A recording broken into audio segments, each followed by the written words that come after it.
Oke,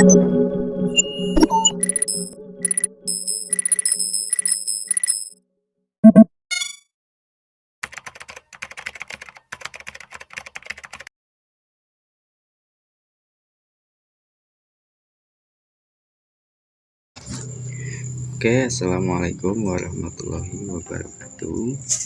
Sebelumnya saya perkenalkan dulu, kami dari kelompok 1 12 TKJ SMK Negeri 1 Tintet Ladas ingin memberitahukan yaitu tentang konfigurasi subscriber internet telepon, yang mana ini adalah tugas dari Bapak Yazid Alfian Eskom, yang mana adalah tugas TLJ, yaitu teknologi layanan jaringan.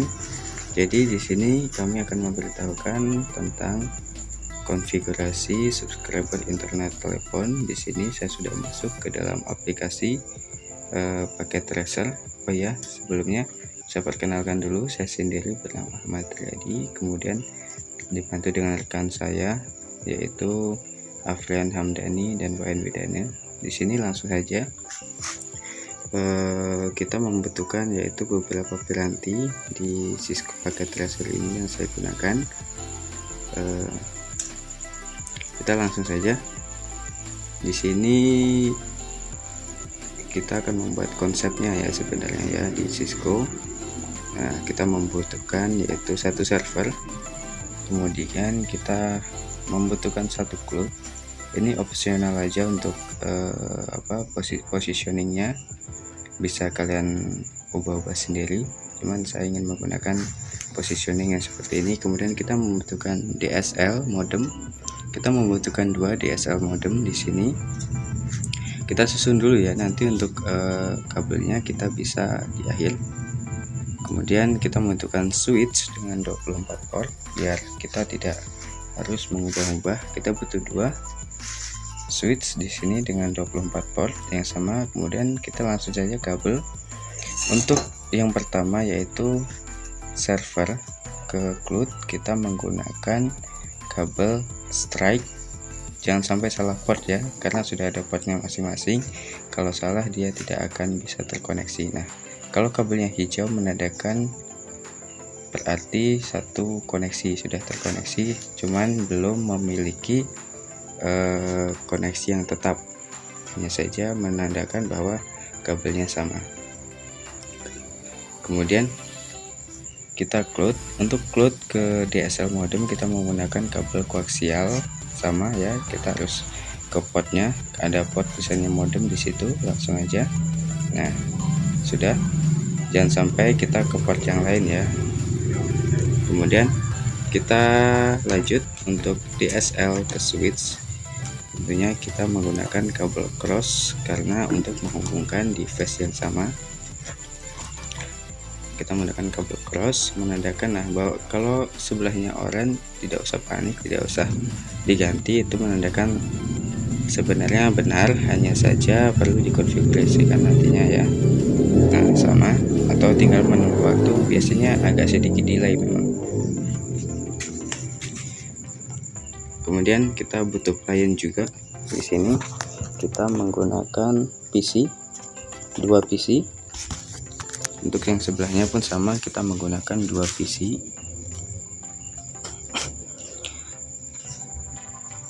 Lalu ini akan kita hubungkan menggunakan kabel strike, tapi misalkan kita mau tambah lagi juga bisa. Nah, ini untuk sebelah kiri dan kanan saya tambah satu laptop lagi. Kemudian kita hubungkan menggunakan kabel strike. Ingat ya, untuk portnya sudah ada masing-masing, jadi tidak boleh salah untuk port. Nah, dari switch kita pasang ke client 1, kemudian lanjut lagi ke client 2, sama ya caranya, nanti ke client 3, 4, 5 dan seterusnya seperti sama.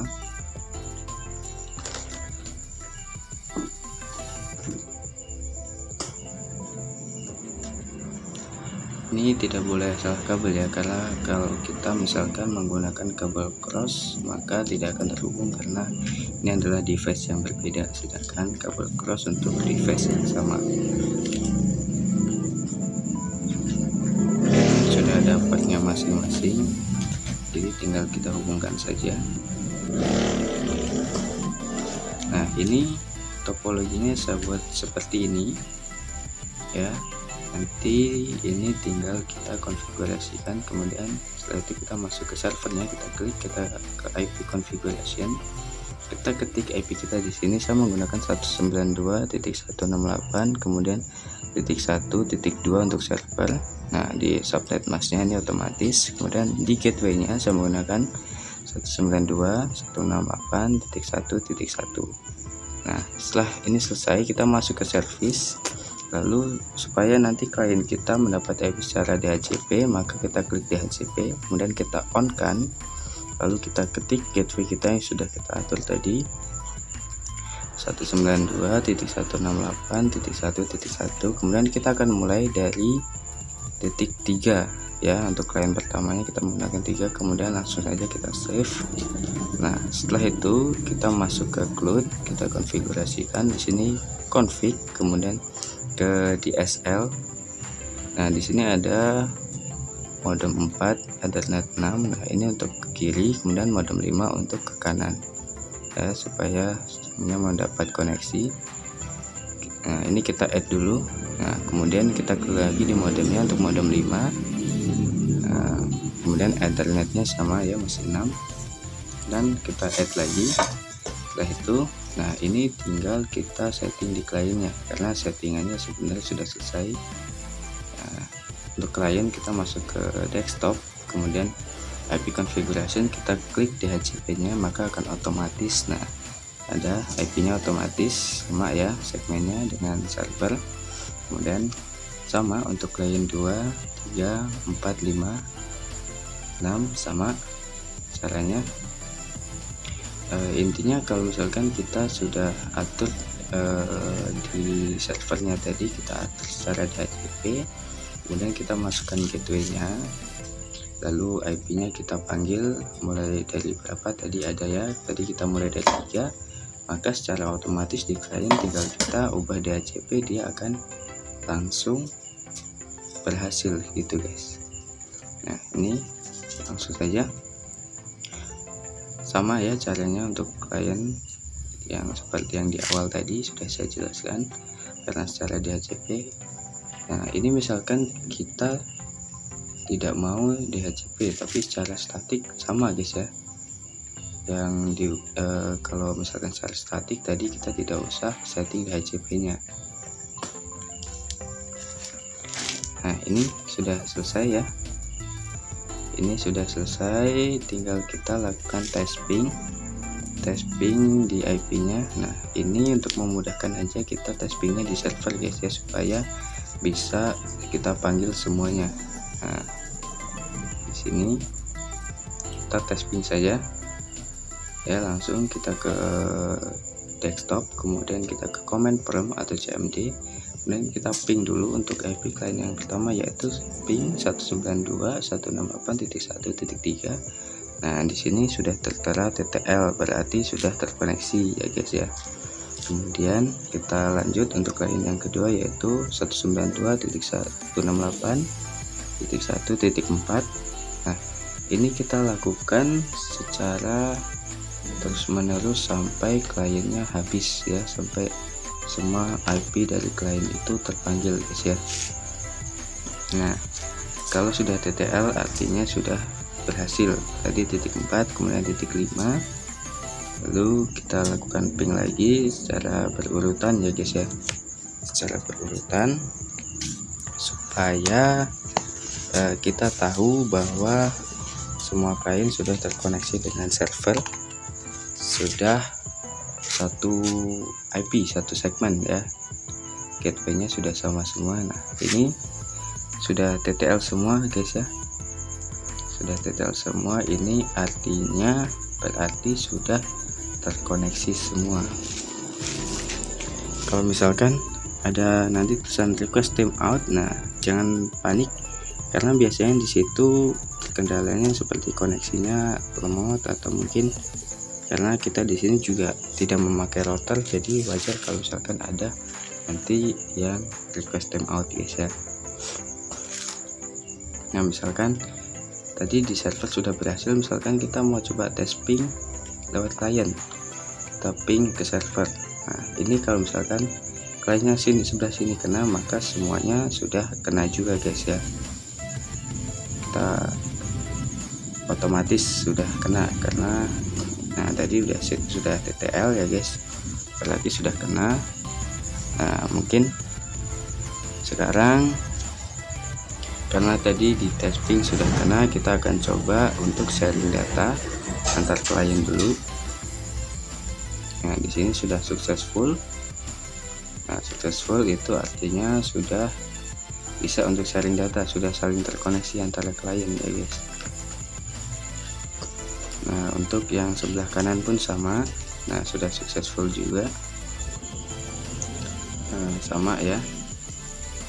Nah, kemudian kita coba ke server. Nah, sudah successful juga, itu artinya sudah terkoneksi dengan server karena tadi waktu kita tes ping pun sudah TTL ya guys.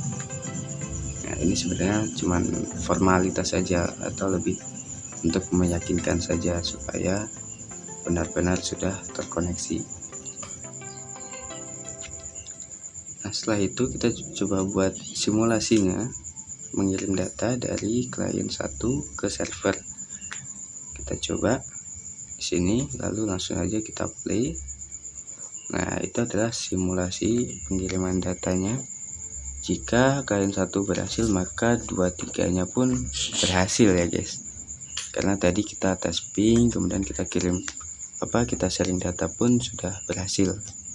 Ya, seperti itu jalannya tadi dari klien ke switch, kemudian ke DSL modem, lalu ke cloud, lalu ke server, kemudian server pun balik lagi ke cloud, kemudian ke DSL modem, lalu ke switch.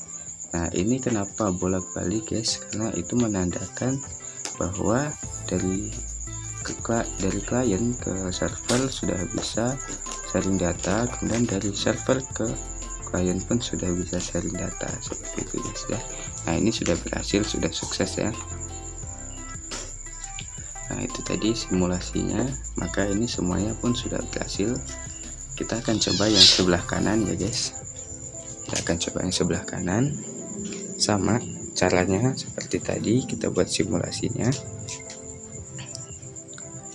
kita klik dulu real time, lalu kita klik ke simulasi, kita kirim ke server, kita play. Nah, seperti itu jalannya, sama ya guys ya. Tadi jalannya dari klien ke switch, kemudian ke DSL, lalu ke cloud, setelah dari cloud kemudian ke server. Nah, itu lihat datanya naik ke cloud, kemudian dari cloud turun ke server. Nah, sama guys ya, bolak-balik ya. Nah, itu menandakan hal yang sama pula, yaitu menandakan bahwa dari klien ke server sudah bisa untuk digunakan atau sudah terkoneksi, kemudian dari server ke klien juga sudah terkoneksi, bisa digunakan untuk sharing data, kemudian tes ping tadi segala macam ya guys. Nah, di sini tunggu sampai putusan in progressnya tadi sukses. Kalau sudah, langsung saja ya kita close. Nah, ini artinya sudah berhasil guys ya, sudah seperti ini, sudah berhasil. Sebenarnya sampai sini sudah selesai, kita konfigurasi subscriber internet telepon sudah selesai ya. Caranya tadi sudah saya jelaskan dari awal, untuk langkah-langkahnya pun sama, sudah saya jelaskan dari awal. Ini hanya opsional ya guys ya. Kalau kalian mau buat dengan beragam bentuk yang lainnya boleh, hanya saja syaratnya harus ada server, cloud, kemudian kabel-kabelnya jangan sampai lupa ya. Apa saja kabel yang digunakan itu kalian bisa searching di internet, banyak guys, untuk konfigurasi subscriber internet telepon, pirantinya apa saja, kemudian kabel-kabelnya apa saja ya. Nah, kemudian di sini saya akan coba menambahkan akses point supaya nanti kita menambahkan klien yang berbentuk WiFi guys, atau yang terhubung dengan WiFi ya. Sini kita tambahkan access point 1, kemudian di kiri 1 ya, kita tambahkan di kanan 1 sama access point yang tipenya WRT 300N ya guys. Lalu kita hubungkan. Nah, ini kita menggunakan kabel cross ya, jangan lupa karena device-nya sama ya guys. Nah, ini kan masih oranye ya, jangan panik, nanti setelah kita konfigurasikan pun akan hijau ya. Atau mungkin kita menunggu saja, biasanya seperti ini mengalami delay saja guys di koneksinya. Nah, sama ya, sebelah kiri juga kita menggunakan kabel cross. Ini kita hubungkannya ke switch ya guys. Nah, ini saya pindahkan saja ke atas karena tidak cukup di samping ya. Oke, kita geser dulu. Kita akan coba konfigurasikan akses pointnya supaya terhubung ke server juga ya. Sudah hijau ya. Langsung saja kita ke config, kemudian kita ke LAN. Di sini dia IP addressnya masih bawaan ya guys. Nah, kita mau ubah supaya terkoneksi dengan server, berarti kita ubah segmennya 1, kemudian saya di sini ketik 10 untuk di ujungnya. Yang penting intinya segmennya guys ya, segmennya sama, ujungnya bebas ya. Dan kita masuk ke GUI, lalu kita ke wireless. Di wireless kita mix saja untuk network modenya supaya kliennya bisa mendapatkan internet dengan berbagai mode. Kemudian network name-nya atau SSID-nya kita tulis saja, optional guys ya, cuman di sini saya pilih kelompok 1 karena saya kelompok 1. Jangan lupa di save setting, kemudian di wireless security ini misalkan mau ditambahkan pengaman atau sandi, boleh, tidak juga bisa guys ya, opsional. Di sini saya pilih saja WPA2 untuk pengamannya, kita ketik saja 1 sampai 8 di sini. Lalu jangan lupa di save setting lagi. Nah, ini sudah ya guys ya konfigurasinya. Kita coba tes. Nah, di sini ini masih delay. Coba kita sekali lagi. Nah, maka sudah sukses ya. Kalau untuk percobaan pertama violet itu jangan panik, itu biasanya hanya delay saja guys ya. Kemudian kalau kita coba kedua kalinya pasti berhasil. Intinya asalkan konfigurasi kita benar guys. Nah, kemudian kita lanjut untuk yang sebelah kiri, sama ya konfigurasinya LAN. Nah, ini IP-nya masih sama bawaan. Kita ubah segmennya 1 karena yang kanan tadi 10, yang kiri kita ubah 11. Ini kita jadikan klien juga guys ya dari server. Nah, sama, kita tadi masuk ke GUI lalu ke wireless. SSID-nya kita ketik saja WiFi di sini. Lalu jangan lupa di save setting, lalu kita ke wireless security. Di sini saya pakai WPA2 lagi. Itunya ICE ya, tetap. Kemudian di sini saya tulis sandinya gratisan aja guys ya. Oke, kita save setting lagi. Nah, ini sudah selesai, ini tinggal kita tambahkan klien. Nah, sudah. Oke, sama ya guys ya, saya yang sebelah kanan tadi. Nah, ketika kita coba kedua kalinya maka successful. Oke, pun sama ya dari server ke access point. Nah, sudah sukses. Nah, di sini kita akan coba tambahkan klien access point-nya. Klien access point-nya itu bisa berupa, bisa laptop, bisa kita pakai tablet, bisa juga menggunakan handphone. Tapi saya pengen menggunakan handphone saja. Untuk kita terkoneksi dengan WiFi, 1 di kanan kemudian 1 di kiri handphonenya. Ini akan menjadi klien dari access point-nya. Nah, kemudian kita konfigurasikan handphonenya. Kita masuk ke config ya, dari config kita ke wireless. Nah, itu kita belum dapat yaitu gateway-nya ya guys, belum dapat gateway-nya. Kita akan konfigurasikan wireless-nya dulu supaya nanti kita dapat gateway-nya ya. Nah, Di sini tadi konfigurasinya gampang banget, kita cuma tinggal ke WPA2, tergantung ya guys ya. Tadi karena pengamannya kita pakai WPA2, maka kita klik WPA2, kemudian kita isikan sandinya, lalu di SSID-nya kita ketikkan nama wifi-nya tadi yang kita buat. Nah, kelompok 1, setelah itu kita ke setting, kita ke DHCP sampai dapat gateway-nya. Nah, ini sudah dapat gateway-nya, artinya sudah terhubung ya guys. Kalau tidak bisa DHCP, kita bisa ke statik juga sebenarnya. Nah, ini sudah terhubung. Oke. Nah, karena sudah terhubung, kita akan coba lakukan yaitu tadi sama guys ya. Coba. Nah, sudah terhubung ya. Kita sudah sharing data dengan server pun berhasil ya dari handphone tadi. Nah, sama untuk konfigurasi yang sebelah kiri sama dengan yang kanan tadi ya. Nah, ini kita belum dapat HCP-nya, artinya kita harus setting wireless-nya dulu supaya nanti kita dapat gateway-nya. Nah, kita ke wireless sama ya, tadi saya menggunakan WPA2 untuk pengamannya. Kemudian yang sebelah kiri tadi sandinya adalah gratisan, kemudian untuk SSID-nya kita tadi adalah wifi ya guys ya. Nah, setelah ini selesai, kita ke setting. Nah, kemudian kita ke DHCP lagi sampai dapat gateway-nya. Nah, ini sudah dapat gateway-nya, artinya sudah terhubung ya guys ya. Nah, ini sudah terhubung. Kalau kita lakukan sharing data pun sudah berhasil, sudah sukses ya. Oke, karena sudah selesai guys ya, konfigurasi kita sudah selesai. Mungkin sekian hasil konfigurasi dari kelompok kami, kelompok 1.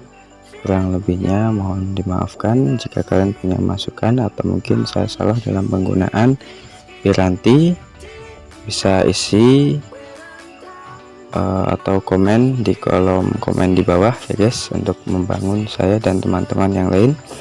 Akhir kata, wassalamualaikum warahmatullahi wabarakatuh.